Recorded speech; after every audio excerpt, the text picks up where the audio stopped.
بسم الله الرحمن الرحيم. ألف لام ميم. ذلك الكتاب لا ريب فيه هدى للمتقين الذين يؤمنون بالغيب ويقيمون الصلاة ومما رزقناهم ينفقون والذين يؤمنون بما أنزل إليك وما أنزل من قبلك وبالآخرة هم يوقنون أولئك على هدى من ربهم وأولئك هم المفلحون إن الذين كفروا سواء عليهم أأنذرتهم أم لم تنذرهم لا يؤمنون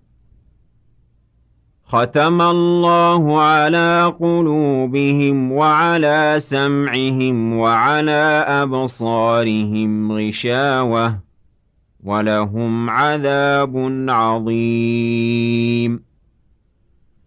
ومن الناس من يقول آمنا بالله وباليوم الآخر وما هم بمؤمنين يخادعون الله والذين آمنوا وما يخدعون إلا أنفسهم وما يشعرون في قلوبهم مرض فزادهم الله مرضا ولهم عذاب أليم بما كانوا يكذبون وإذا قيل لهم لا تفسدوا في الأرض قالوا إنما نحن مصلحون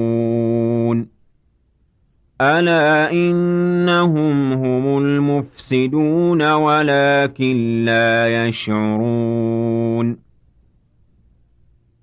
وإذا قيل لهم آمنوا كما آمن الناس قالوا أنؤمن كما آمن السفهاء ألا إنهم هم السفهاء ولكن لا يعلمون وإذا لقوا الذين آمنوا قالوا آمنا وإذا خلوا إلى شياطينهم قالوا إنا معكم إنما نحن مستهزئون الله يستهزئ بهم ويمدهم في طغيانهم يعمهون أولئك الذين اشتروا الضلالة بالهدى فما ربحت تجارتهم وما كانوا مهتدين مثلهم كمثل الذي استوقد نارا فلما أضاءت ما حوله ذهب الله بنورهم وتركهم في ظلمات لا يبصرون صم بكم عمي فهم لا يرجعون أو كصيب من السماء فيه ظلمات ورعد وبرق يجعلون أصابعهم في آذانهم من الصواعق حذر الموت والله محيط بالكافرين يكاد البرق يخطف أبصارهم كلما أضاء لهم مشوا فيه وإذا أظلم عليهم قاموا ولو شاء الله لذهب بسمعهم وأبصارهم إن الله على كل شيء قدير يا أيها الناس اعبدوا ربكم الذي خلقكم والذين من قبلكم لعلكم تتقون الذي جعل لكم الأرض فراشا والسماء بناءً وأنزل من السماء ماء فأخرج به من الثمرات رزقا لكم فلا تجعلوا لله أندادا وأنتم تعلمون وإن كنتم في ريب مما نزلنا على عبدنا فأتوا بسورة من مثله وادعوا شهداءكم من دون الله إن كنتم صادقين فإن لم تفعلوا ولن تفعلوا فاتقوا النار التي وقودها الناس والحجارة أعدت للكافرين وبشر الذين آمنوا وعملوا الصالحات أن لهم جنات تجري من تحتها الأنهار كلما رزقوا منها من ثمرة رزقا قالوا هذا الذي رزقنا من قبل وأتوا به متشابها ولهم فيها أزواج مطهرة وهم فيها خالدون إن الله لا يستحيي أن يضرب مثلا ما بعوضة فما فوقها فأما الذين آمنوا فيعلمون أنه الحق من ربهم وأما الذين كفروا فيقولون ماذا أراد الله بهذا مثلا يضل به كثيرا ويهدي به كثيرا وما يضل به إلا الفاسقين الذين ينقضون عهد الله من بعد ميثاقه ويقطعون ما أمر الله به أن يوصل ويفسدون في الأرض أولئك هم الخاسرون كيف تكفرون بالله وكنتم أمواتا فأحياكم ثم يميتكم ثم يحييكم ثم إليه ترجعون هو الذي خلق لكم ما في الأرض جميعا ثم استوى إلى السماء فسواهن 7 سماوات وهو بكل شيء عليم وإذ قال ربك للملائكة إني جاعل في الأرض خليفة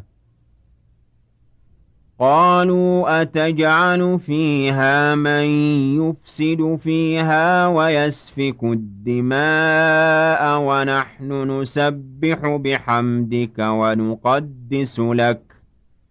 قال إني أعلم ما لا تعلمون وعلم آدم الأسماء كلها ثم عرضهم على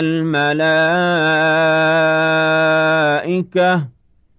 فقال أنبئوني بأسماء هؤلاء إن كنتم صادقين قالوا سبحانك لا علم لنا إلا ما علمتنا إنك أنت العليم الحكيم قال يا آدم أنبئهم بأسمائهم فلما أنبأهم بأسمائهم قال ألم أقل لكم إني أعلم غيب السماوات والأرض وأعلم ما تبدون وما كنتم تكتمون وإذ قلنا للملائكة اسجدوا لآدم فسجدوا إلا إبليس أبى واستكبر وكان من الكافرين وقلنا يا آدم اسكن أنت وزوجك الجنة وكلا منها رغدا حيث شئتما ولا تقربا هذه الشجرة فتكونا من الظالمين فأزلهما الشيطان عنها فأخرجهما مما كانا فيه وقلنا اهبطوا بعضكم لبعض عدو ولكم في الأرض مستقر ومتاع إلى حين فتلقى آدم من ربه كلمات فتاب عليه إنه هو التواب الرحيم قلنا اهبطوا منها جميعا فإما يأتينكم مني هدى فمن تبع هداي فلا خوف عليهم ولا هم يحزنون والذين كفروا وكذبوا بآياتنا أولئك أصحاب النار هم فيها خالدون يا بني إسرائيل اذكروا نعمتي التي أنعمت عليكم وأوفوا بعهدي أوف بعهدكم وإياي فارهبون وآمنوا بما أنزلت مصدقا لما معكم ولا تكونوا أول كافر به ولا تشتروا بآياتي ثمنا قليلا وإياي فاتقون ولا تلبسوا الحق بالباطل وتكتموا الحق وأنتم تعلمون وأقيموا الصلاة وآتوا الزكاة واركعوا مع الراكعين أتأمرون الناس بالبر وتنسون أنفسكم وأنتم تتلون الكتاب أفلا تعقلون واستعينوا بالصبر والصلاة وإنها لكبيرة إلا على الخاشعين الذين يظنون أنهم ملاقو ربهم وأنهم إليه راجعون يا بني إسرائيل اذكروا نعمتي التي أنعمت عليكم وأني فضلتكم على العالمين واتقوا يوما لا تجزي نفس عن نفس شيئا ولا يقبل منها شفاعة ولا يؤخذ منها عدل ولا هم ينصرون وإذ نجيناكم من آل فرعون يسومونكم سوء العذاب يذبحون أبناءكم ويستحيون نساءكم وفي ذلكم بلاء من ربكم عظيم وإذ فرقنا بكم البحر فأنجيناكم وأغرقنا آل فرعون وأنتم تنظرون وإذ واعدنا موسى 40 ليلة ثم اتخذتم العجل من بعده وأنتم ظالمون ثم عفونا عنكم من بعد ذلك لعلكم تشكرون وإذ آتينا موسى الكتاب والفرقان لعلكم تهتدون وإذ قال موسى لقومه يا قوم إنكم ظلمتم أنفسكم باتخاذكم العجل فتوبوا إلى بارئكم فاقتلوا أنفسكم ذلكم خير لكم عند بارئكم فتاب عليكم إنه هو التواب الرحيم وإذ قلتم يا موسى لن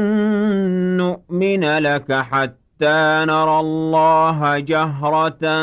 فأخذتكم الصاعقة وأنتم تنظرون ثم بعثناكم من بعد موتكم لعلكم تشكرون وظللنا عليكم الغمام وأنزلنا عليكم المن والسلوى كلوا من طيبات ما رزقناكم وما ظلمونا ولكن كانوا أنفسهم يظلمون وإذ قلنا ادخلوا هذه القرية فكلوا منها حيث شئتم رغدا وادخلوا الباب سجدا وقولوا حطة نغفر لكم خطاياكم وسنزيد المحسنين فبدل الذين ظلموا قولا غير الذي قيل لهم فأنزلنا على الذين ظلموا رجزا من السماء بما كانوا يفسقون وإذ استسقى موسى لقومه فقلنا اضرب بعصاك الحجر فانفجرت منه 12 عينا قد علم كل أناس مشربهم كلوا واشربوا من رزق الله ولا تعثوا في الأرض مفسدين وإذ قلتم يا موسى لن نصبر على طعام واحد فادع لنا ربك يخرج لنا مما تنبت الأرض من بقلها وقثائها وفومها وعدسها وبصلها قال أتستبدلون الذي هو أدنى بالذي هو خير اهبطوا مصرا فإن لكم ما سألتم وضربت عليهم الذلة والمسكنة وباءوا بغضب من الله ذلك بأنهم كانوا يكفرون بآيات الله ويقتلون النبيين بغير الحق ذلك بما عصوا وكانوا يعتدون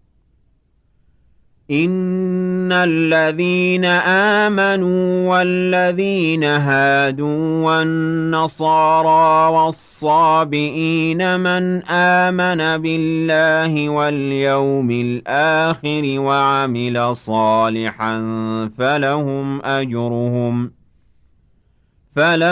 أجرهم عند ربهم ولا خوف عليهم ولا هم يحزنون وإذ أخذنا ميثاقكم ورفعنا فوقكم الطور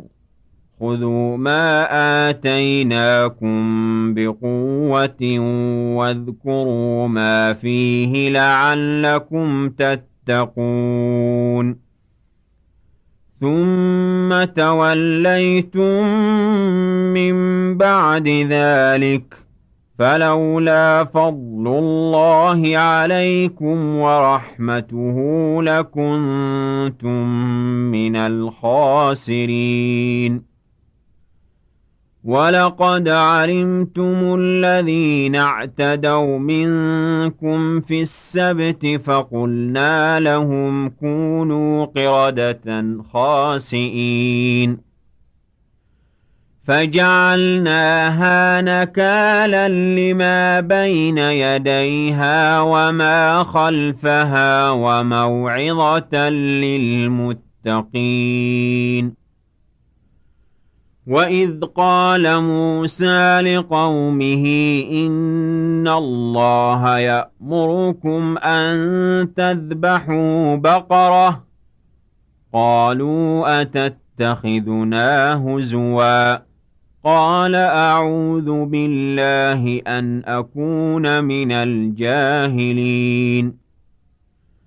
قالوا ادع لنا ربك يبين لنا ما هي قال إنه يقول إنها بقرة لا فارض ولا بكر عوان بين ذلك فافعلوا ما تؤمرون قالوا ادع لنا ربك يبين لنا ما لونها قال إنه يقول إنها بقرة صفراء فاقع لونها تسر الناظرين قالوا ادع لنا ربك يبين لنا ما هي إن البقرة شابه علينا وإنا إن شاء الله لمهتدون قال إنه يقول إنها بقرة لا ذلول تثير الأرض ولا تسقي الحرث مسلمة لا شية فيها قالوا الآن جئت بالحق فذبحوها وما كادوا يفعلون وإذ قتلتم نفسا فادارأتم فيها والله مخرج ما كنتم تكتمون فقلنا اضربوه ببعضها كذلك يحيي الله الموتى ويريكم آياته لعلكم تعقلون ثم قست قلوبكم من بعد ذلك فهي كالحجارة أو أشد قسوة وإن من الحجارة لما يتفجر منه الأنهار وإن منها لما يشقق فيخرج منه الماء وإن منها لما يهبط من خشية الله وما الله بغافل عما تعملون أفتطمعون أن يؤمنوا لكم وقد كان فريق منهم يسمعون كلام الله ثم يحرفونه من بعد ما عقلوه وهم يعلمون وإذا لقوا الذين آمنوا قالوا آمنا وإذا خلا بعضهم إلى بعض قالوا أتحدثونهم بما فتح الله عليكم ليحاجوكم قالوا أتحدثونهم بما فتح الله عليكم ليحاجوكم به عند ربكم أفلا تعقلون أولا يعلمون أن الله يعلم ما يسرون وما يعلنون ومنهم أميون لا يعلمون الكتاب إلا أماني وإن هم إلا يظنون فويل للذين يكتبون الكتاب بأيديهم ثم يقولون هذا من عند الله ليشتروا به ثم يقولون هذا من عند الله ليشتروا به ثمنا قليلا فويل لهم مما كتبت أيديهم وويل لهم مما يكسبون وقالوا لن تمسنا النار إلا أياما معدودة قل أتخذتم عند الله عهدا فلن يخلف الله عهده أم تقولون على الله ما لا تعلمون بلى من كسب سيئة وأحاطت به خطيئته فأولئك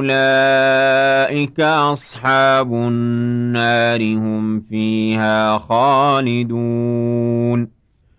والذين آمنوا وعملوا الصالحات أولئك أصحاب الجنة هم فيها خالدون وإذ أخذنا ميثاق بني إسرائيل لا تعبدون إلا الله وبالوالدين إحسانا وذي القربى واليتامى والمساكين وقولوا للناس حسنا وأقيموا الصلاة وآتوا الزكاة ثم توليتم إلا قليلا منكم وأنتم معرضون وإذ أخذنا ميثاقكم لا تسفكون دماءكم ولا تخرجون أنفسكم من دياركم ثم أقررتم وأنتم تشهدون ثم أنتم هؤلاء تقتلون أنفسكم وتخرجون فريقا منكم من ديارهم تظاهرون عليهم بالإثم والعدوان وإن يأتوكم أسارى تفادوهم وهو محرم عليكم إخراجهم أفتؤمنون ببعض الكتاب وتكفرون ببعض فما جزاء من يفعل ذلك منكم إلا خزي في الحياة الدنيا ويوم القيامة يردون إلى أشد العذاب وما الله بغافل عما تعملون أولئك الذين اشتروا الحياة الدنيا بالآخرة فلا يخفف عنهم العذاب ولا هم ينصرون ولقد آتينا موسى الكتاب وقفينا من بعده بالرسل وآتينا عيسى ابن مريم البينات وأيدناه بروح القدس أفكلما جاءكم رسول بما لا تهوى أنفسكم استكبرتم ففريقا كذبتم وفريقا تقتلون وقالوا قلوبنا غلف بل لعنهم الله بكفرهم فقليلا ما يؤمنون ولما جاءهم كتاب من عند الله مصدق لما معهم وكانوا من قبل يستفتحون على الذين كفروا فلما جاءهم ما عرفوا كفروا به فلعنة الله على الكافرين بئس ما اشتروا به أنفسهم أن يكفروا بما أنزل الله بغيا أن ينزل الله من فضله أن ينزل الله من فضله على من يشاء من عباده فباءوا بغضب على غضب وللكافرين عذاب مهين وإذا قيل لهم آمنوا بما أنزل الله قالوا نؤمن بما أنزل علينا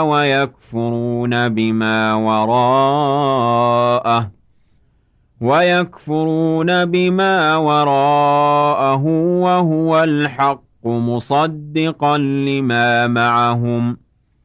قل فلم تقتلون أنبياء الله من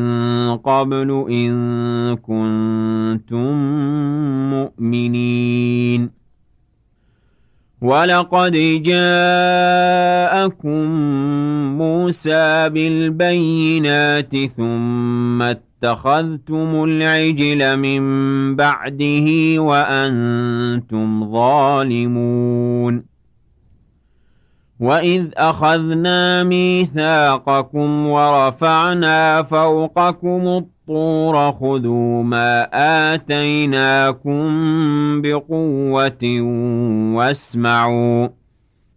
قالوا سمعنا وعصينا وأشربوا في قلوبهم العجل بكفرهم قل بئس ما يأمركم به إيمانكم إن كنتم مؤمنين قل إن كانت لكم الدار الآخرة عند الله خالصة من دون الناس فتمنوا الموت إن كنتم صادقين ولن يتمنوه أبدا بما قدمت أيديهم والله عليم بالظالمين ولتجدنهم أحرص الناس على حياة ومن الذين أشركوا يود أحدهم لو يعمر 1000 سنة وما هو بمزحزحه من العذاب أن يعمر والله بصير بما يعملون قل من كان عدوا لجبريل فإنه نزله على قلبك بإذن الله مصدقا لما بين يديه وهدى وبشرى للمؤمنين من كان عدوا لله وملائكته ورسله وجبريل وميكال فإن الله عدو للكافرين ولقد أنزلنا إليك آيات بينات وما يكفر بها إلا الفاسقون أَوَكُلَّمَا عَاهَدُوا عَهْدًا نَّبَذَهُ فَرِيقٌ مِّنْهُم بَلْ أَكْثَرُهُمْ لَا يُؤْمِنُونَ وَلَمَّا جَاءَهُمْ رَسُولٌ مِّنْ عِندِ اللَّهِ مُصَدِّقٌ لِّمَا مَعَهُمْ نبذ فريق من الذين أوتوا الكتاب كتاب الله وراء ظهورهم كأنهم لا يعلمون واتبعوا ما تتلو الشياطين على ملك سليمان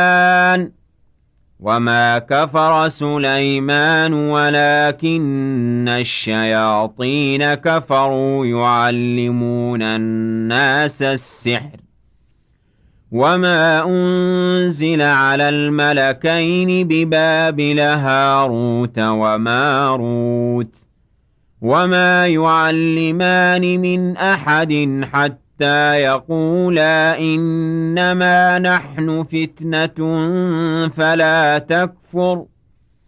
فيتعلمون منهما ما يفرقون به بين المرء وزوجه وما هم بضارين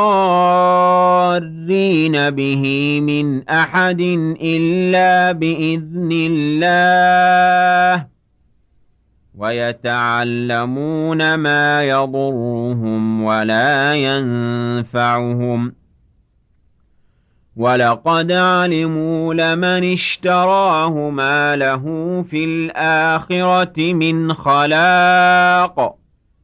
ولبئس ما شروا به أنفسهم لو كانوا يعلمون ولو أنهم آمنوا واتقوا لمثوبة من عند الله خير لو كانوا يعلمون يا أيها الذين آمنوا لا تقولوا راعنا وقولوا انظرنا واسمعوا وللكافرين عذاب أليم ما يود الذين كفروا من أهل الكتاب ولا المشركين أن ينزل عليكم من خير من ربكم والله يختص برحمته من يشاء والله ذو الفضل العظيم ما ننسخ من آية أو ننسها نأت بخير منها أو مثلها ألم تعلم أن الله على كل شيء قدير ألم تعلم أن الله له ملك السماوات والأرض وما لكم من دون الله من ولي ولا نصير أم تريدون أن تسألوا رسولكم كما سئل موسى من قبل ومن يتبدل الكفر بالإيمان فقد ضل سواء السبيل ود كثير من أهل الكتاب لو يردونكم من بعد إيمانكم كفارا حسدا من عند أنفسهم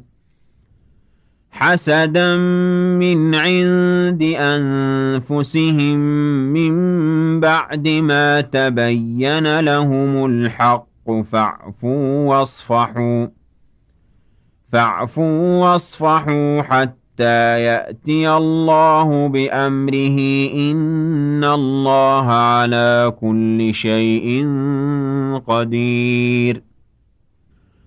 وأقيموا الصلاة وآتوا الزكاة وما تقدموا لأنفسكم من خير تجدوه عند الله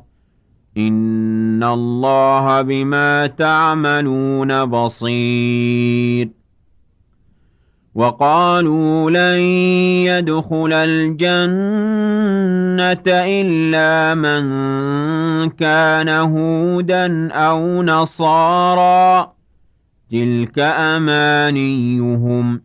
قل هاتوا برهانكم إن كنتم صادقين بلى من أسلم وجهه لله وهو محسن فله أجره عند ربه ولا خوف عليهم ولا هم يحزنون. وقالت اليهود ليست النصارى على شيء وقالت النصارى ليست اليهود على شيء وهم يتلون الكتاب كذلك قال الذين لا يعلمون مثل قولهم فالله يحكم بينهم يوم القيامة فيما كانوا فيه يختلفون. ومن أظلم ممن منع مساجد الله أن يذكر فيها اسمه وسعى في خرابها أولئك ما كان لهم أن يدخلوها إلا خائفين لهم في الدنيا خزي ولهم في الآخرة عذاب عظيم. ولله المشرق والمغرب فأينما تولوا فثم وجه الله إن الله واسع عليم. وقالوا اتخذ الله ولدا سبحانه بل له ما في السماوات والأرض كل له قانتون بديع السماوات والأرض وإذا قضى أمرا فإنما يقول له كن فيكون. وقال الذين لا يعلمون لولا يكلمنا الله أو تأتينا آية كذلك قال الذين من قبلهم مثل قولهم تشابهت قلوبهم قد بينا الآيات لقوم يوقنون. إنا أرسلناك بالحق بشيرا ونذيرا ولا تسأل عن أصحاب الجحيم. ولن ترضى عنك اليهود ولا النصارى حتى تتبع ملتهم قل إن هدى الله هو الهدى ولئن اتبعت أهواءهم بعد الذي جاءك من العلم ما لك من الله من ولي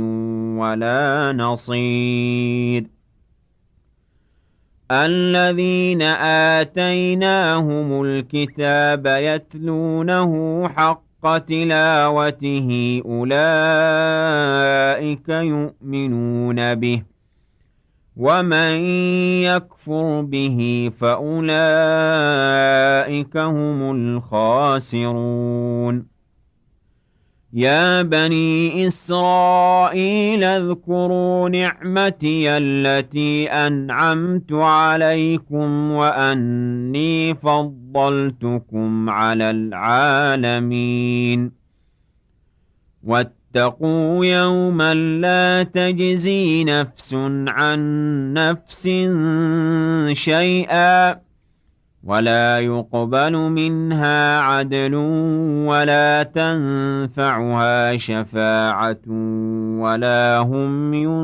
ينصرون. وإذ ابتلى إبراهيم ربه بكلمات فأتمهن